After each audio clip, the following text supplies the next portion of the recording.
L'ombre et la proie, film de 1996 de Stephen Hawking, connu pour ses films, il avait fait Freddy 5, Predator 2, La Nuit du Jugement, qui était une petite série B pas trop dégueulasse, Blown Away avec Jeff Bridges et Tommy Lee Jones, et donc ce fameux film dont je vais vous parler, puisque les films qu'il a fait derrière sont quand même beaucoup plus anecdotiques. Il a tourné beaucoup d'épisodes de 24 heures chrono et a même produit la série à un moment, et il est devenu plus producteur que réalisateur ces derniers temps. Euh, L'ombre et la proie raconte l'histoire vraie de deux lions qui, pour, je crois, la seule fois, euh, ont chassé ensemble, c'est-à-dire qu'on vraiment massacré les gens ensemble. Alors on leur attribue entre 300 et 35 personnes tuées. Le vrai chiffre serait aux alentours de 35.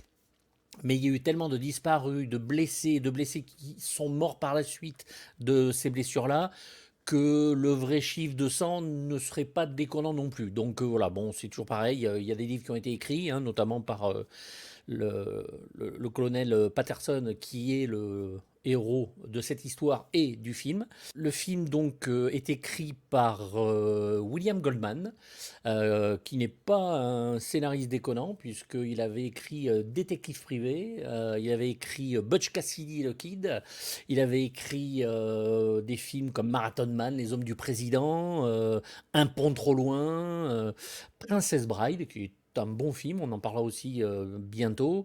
Misery, d'après Stephen King, qui font que, bon, c'est pas un scénariste que l'on peut zapper et oublier. Euh, à la photo, la magnifique photo, on est obligé de parler du directeur de la photo, parce que la photo est superbe. Les plans en Afrique sont vraiment absolument géniaux. Ça a été tourné là-bas d'ailleurs. La photographie est de Vilmos Zsigmond, qui avait fait notamment Obsession de Brian De Palma, Rencontre du troisième type de Steven Spielberg, il avait fait Le Privé, The Long Goodbye de Robert Altman, il avait fait voilà, un bon gros paquet de films, hein, La Porte du Paradis, Voyage au bout de l'enfer, Blowout, enfin La Rivière, tous ces films-là qui sont des grands films, Les Sorcières d'Eastwick, enfin bon, le gars a une filmographie absolument monstrueuse en photo, et L'ombre et la proie, qui est un de ses derniers films, puisqu'il est mort il y a pas très longtemps, est absolument magnifique. Elle est voilà, totalement hallucinante. Jerry Goldsmith, dont on parle très souvent, est le compositeur de la musique. Là encore, ben voilà, il est au meilleur de sa forme. Il nous donne une musique absolument superbe avec des chœurs africains. Enfin, tout est parfait, le thème est parfait, les morceaux d'action sont parfaits. Il y a vraiment une ambiance grâce à lui. Enfin voilà, c'est un de mes compositeurs préférés, et pas pour rien.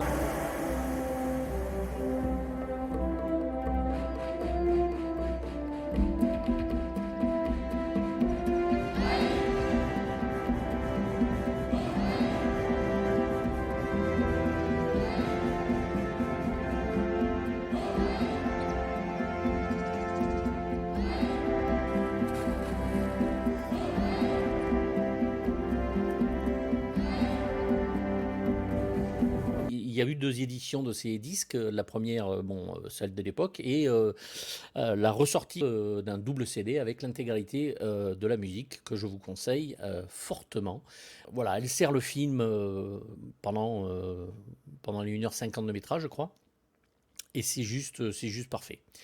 Vous avez alors en acteurs principaux, vous avez Val Kilmer, Val Kilmer, que l'on connaît depuis 1984 avec Top Secret des As, dont nous allons parler très bientôt. Top Gun, bien sûr, puisqu'il joue le rôle de Iceman, et qui revient, je crois, dans le 2, puisque Tom Cruise a vraiment demandé, malgré le cancer de la gorge qui l'empêche de parler, à ce que Val Kilmer soit dedans. Donc nous verrons comment. Il a joué dans Willow de Ron Howard, il a joué dans Kill Me Again, qui était un bon petit polar de John Dahl avant que John Dahl ne fasse que de la télé. Les Doors, bien sûr, d'Oliver Stone, Tom Stone, de George Pancosmatos.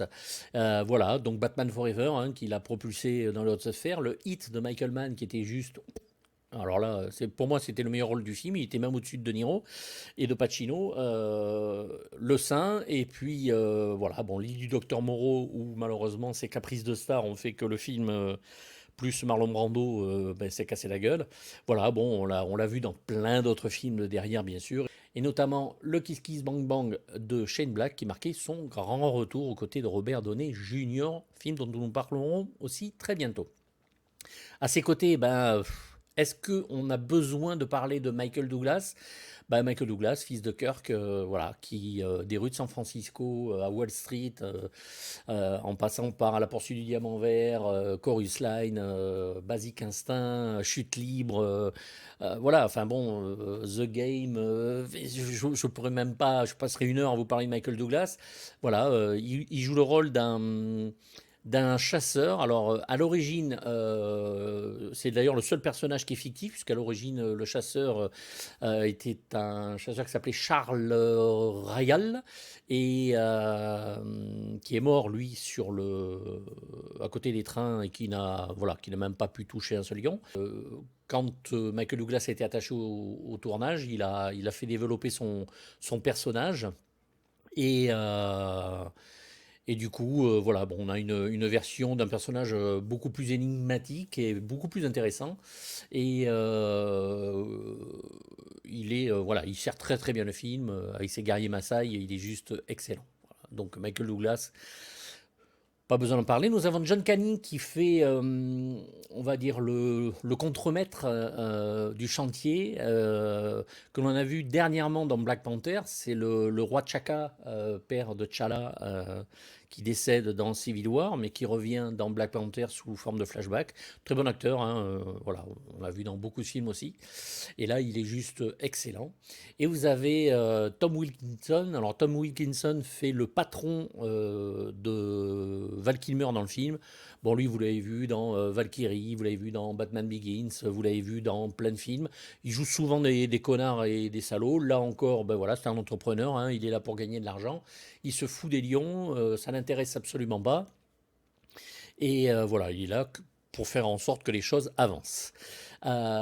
Pour reparler de ces deux lions, donc qui s'appellent Ghost and Darkness, d'où le titre anglais The Ghost and the Darkness, donc fantômes et ténèbres, qui sont exposés au Film Museum d'histoire naturelle à Chicago, en Illinois. Donc ils sont exposés étonnamment sans crinière, mais parce que c'est le cas des lions souvent à Tsavo, ils n'ont pas de crinière. Alors les crinières ont été rajoutées, ont été mis dans les lions qui les portaient bien sûr dans le film pour les rendre un peu plus lions, parce que je pense que ça aurait peut-être un peu, pas choqué, mais disons embêté les spectateurs de voir des lions sans crinière. Ils ont dit mais c'est des lions, parce que c'est vrai qu'on n'a pas l'habitude de les représenter comme ça. Donc ils ont rajouté les crinières pour le film, et effectivement, ces deux lions n'en avaient pas. Les scènes d'attaque sont absolument impressionnantes. On a vraiment une sorte de mélange entre un essai de Laurence d'Arabie pour ces vues magnifiques de l'Afrique, toujours avec la musique de Jerry Goldsmith, et en même temps ces apparitions, on dirait presque le requin des dents de la mer, hein. C'est-à-dire que vous avez ces herbes très très hautes et vous avez une petite crinière qui passe, qui est juste presque floutée, presque absente, presque invisible, et voir un bout de queue. Vous avez vraiment ces choses-là qui font que le film marche, il fonctionne avec scène par scène, c'est vraiment impressionnant. Il faut voir la scène de l'attaque de l'hôpital qui est vraiment juste horrible. Vous avez cette scène avec la femme de Val Kilmer qui, moi, au cinéma, m'a fait What the fuck. C'est vraiment un film impressionnant, un vrai film de monstre, mais avec des animaux qui existent, hein, et qui chassaient à deux. Voilà, donc il y a une scène où on retrouve d'ailleurs leur caverne, hein, où ils s'installent, qui est un véritable charnier. Et même si dans le film les os sont bien blancs, bien propres, bien machin, quand Patterson a dû trouver ce charnier, ça devait pas sentir bon à l'intérieur. Euh, les deux lions ont été utilisés dans plusieurs films, Georges de la Jungle, des choses comme ça, voilà. Les effets spéciaux sont vraiment très très bons. Y a vraiment pas de, on n'a vraiment pas cette impression de différence entre les vrais et les faux. Bon, ils ont beaucoup utilisé les vrais. Et voilà, vous avez voilà, des scènes de chasse de nuit, Euh, le son est aussi très très très très très important. C'est pour ça que je vous conseille de le regarder. Alors en DVD en France, puisqu'il n'est sorti qu'en DVD en France, mais surtout si vous avez un son surround, c'est l'idéal parce que l'attaque, juste avant l'attaque de l'hôpital, quand Patterson et Remington, joué par Michael Douglas, sont dans une sorte de grange avec un toit en tôle, vous avez vraiment le son qui passe à gauche, à droite, en haut, en bas. C'est vraiment juste génial. Ça fout les pétoches. Et c'est vraiment très bien foutu. Pour le DVD, vous avez le lien dans la description juste en dessous. Petit lien à cliquer. Ça mange pas de pain. Le film se termine par vraiment un combat mano à mano où le personnage de Val Kilmer est vraiment devenu un animal, à l'instar de Arnold Schwarzenegger dans Predator. On est vraiment dans cette fin-là. Et voilà, c'est mené de main de maître. Stephen Hopkins bouge sa caméra dans tous les sens. Il nous fait des plans avant-arrière, des zooms, mais qui servent toujours le film. Il n'y a pas de je vous en mets plein la gueule. C'est juste parfait. C'est des instants comme ça qui existent peu, mais qui, dans celui-là, existent bien et fonctionnent. Voilà, donc le film, bah, écoutez, est pour moi absolument parfait. C'est un film que je revois très souvent et je lui mets la magnifique note de 6 sur 6, malgré alors son semi-échec aux États-Unis et il a réussi quand même sur un budget de 45 millions à en gagner 75.